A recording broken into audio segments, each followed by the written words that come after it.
It's truly a pleasure to be here and serve as chair of this session, which is titled Leaving No One Behind, Inclusive Acceleration.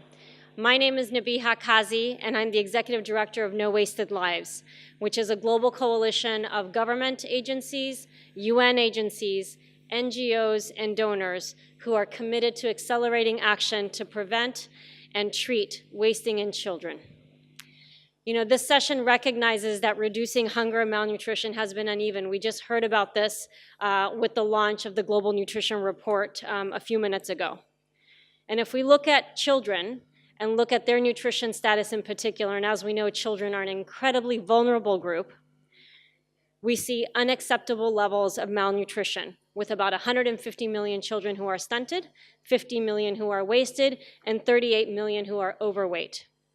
And while progress certainly has been made in reducing child stunting, the same cannot be said for all forms of malnutrition, which, by the way, again, as noted a few minutes ago, we are seeing as coexisting in the same communities and the same context in an increasing and alarming way.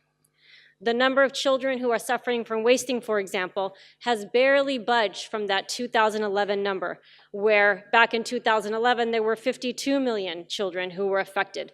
And the majority of cases and the reoccurring threat is actually in countries that are not defined as being in a state of crisis or a state of emergency. So less than an hour ago, we were given that sobering wake-up call, that to end hunger and malnutrition in all of its forms, we must build a response that reflects the reality. And the reality is that progress has not only been historically uneven, but it remains so today. And we need to be very deliberate, and we have to have well-defined approaches that reach the overlooked. The overlooked, who are they? They're many, and they make up the majority, unfortunately, in these cases.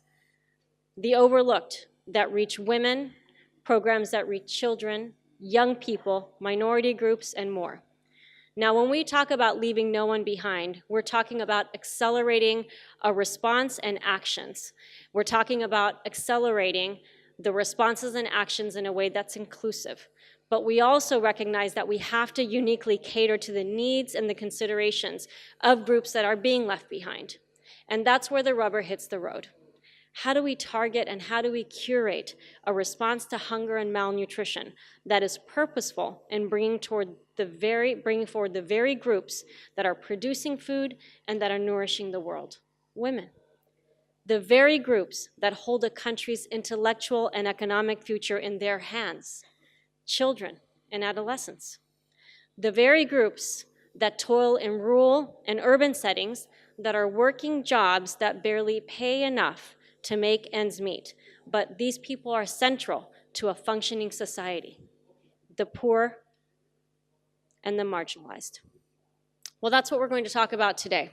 We're going to get real. We're going to learn from the experiences that our extraordinary keynote speakers, as well as our panelists, have to say. After all, they're rolling up their sleeves, they're doing the real work on the front lines, and they can tell us what is it going to take to accelerate the kind of action that is not only inclusive, but that's also undeterred in achieving the promise that we all made upon the adoption of the Sustainable Development Goals, to leave no one behind.